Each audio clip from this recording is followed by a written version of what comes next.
Hey everyone, and welcome. Today, we're going to jump right into a huge idea that affects all of us every single day. It's a big one, free speech. You've probably heard that phrase thrown around, right? But what does it actually mean? Well, let's figure it out. I mean, you totally have, right? Maybe it was your parents, a teacher, a friend, anyone really. You know that feeling where you're just bursting to say something, but then you kind of stop yourself and think, should I really say this? That exact moment is what we're diving into today, but we're going to blow it up to a massive worldwide scale. No, seriously, just think about it for a sec. Because of the internet, you can share pretty much anything in a split second. A funny meme, a song you just came up with, your genius idea for a new video game, or even just your opinion on something that's really bugging you. That power to just beam your thoughts out to the entire world instantly, it's basically a superpower. And yeah, that superpower, we call it free speech. All right, so let's get to the bottom of this. We hear it all the time, but what is this thing we call free speech?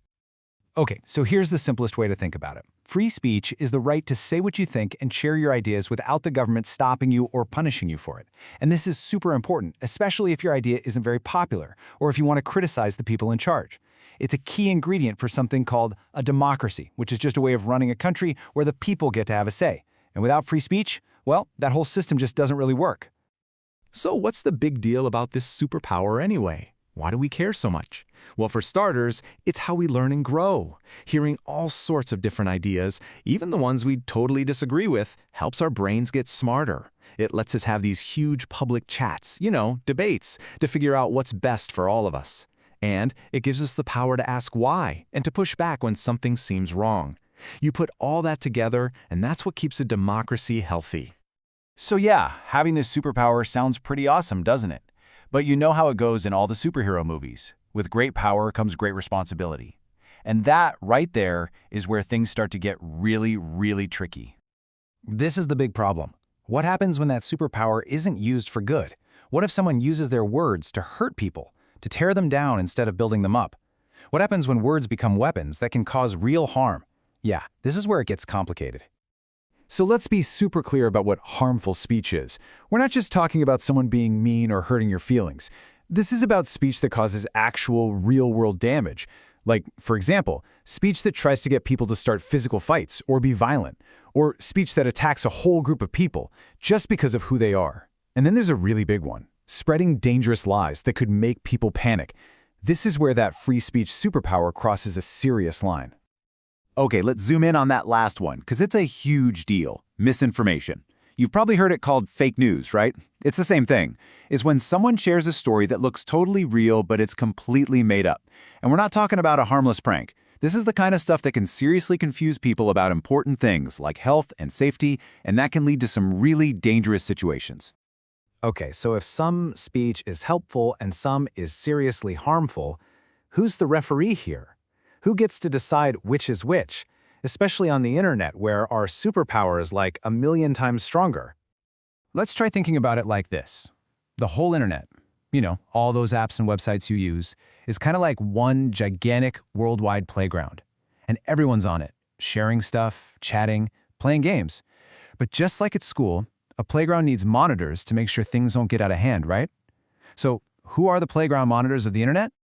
Well, it's the apps themselves, the social media companies, the video sites, the forums. They're the playground monitors. It's their job, their responsibility to keep their corner of the digital playground safe. And that whole idea is called platform responsibility. It's on them to step in when harmful stuff starts spreading.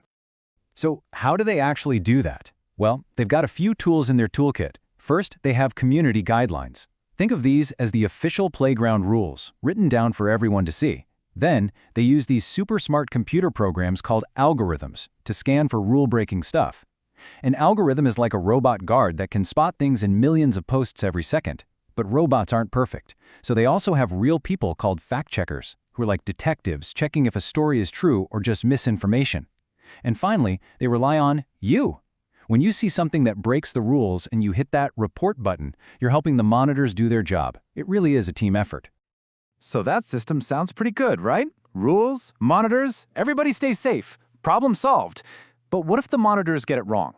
What if they make a mistake? Let's go back to that playground for a second. Imagine you're just playing a game, not breaking any rules, and a monitor walks up and just takes your ball away. For no good reason. You'd be furious, right? It would feel totally unfair. Well, that's the big worry online. What if these platforms start removing posts that are perfectly fine? And that brings us to another really important word, censorship. This is when your post gets taken down not because it broke a safety rule, but just because someone in charge didn't like your idea. And that's the danger, right? There's a super fine line between being a good playground monitor and just being a bully who shuts down ideas they don't like. Yeah, this quote right here really gets to the heart of the fear. What if a platform deletes something really important, like a post about a new discovery, just because it might be controversial? That's the risk when you give these internet monitors all the power. Who's making sure they're being fair? So you can see, these platforms are in a really tough spot. I mean, millions of new things are posted every single minute. So on one side, they have to take some stuff down to stop harm or prevent dangerous lies from spreading. But on the other side, every time they do, they risk making a mistake, looking unfair, or even worse, silencing an important voice. It's a massive balancing act, and it's happening 24/7. So this is the giant puzzle we're all trying to solve right now. How do we keep people safe online without accidentally squashing that amazing superpower of free speech that helps us all learn and grow? How do we find that perfect balance? Well, the people who study this stuff say there isn't one single magic answer. Instead, we need a whole collection of smart ideas and strategies. Think of it like a toolkit for building a better, fairer internet, one that's both safe and free. So, let's open up that toolkit and see what's inside. All right, tool number 1, clear and public rules. The playground rules can't be a secret. Everyone needs to know what's okay and what's not. Next tool, transparency. This one's huge. It just means if your post gets removed, the platform has to tell you exactly why. No secrets. Tool number 3, a way to appeal. If you think the monitor took your ball by mistake, you should get a chance to argue your case. It gives you a voice. Fourth is user empowerment. This one's on all of us. It means we all need to get better at spotting fake news and thinking for ourselves online. And the last tool, putting the public interest first. This means the app should be built to help society and encourage healthy conversations, not just to get the most clicks and make the most money. And this all loops right back to where we started.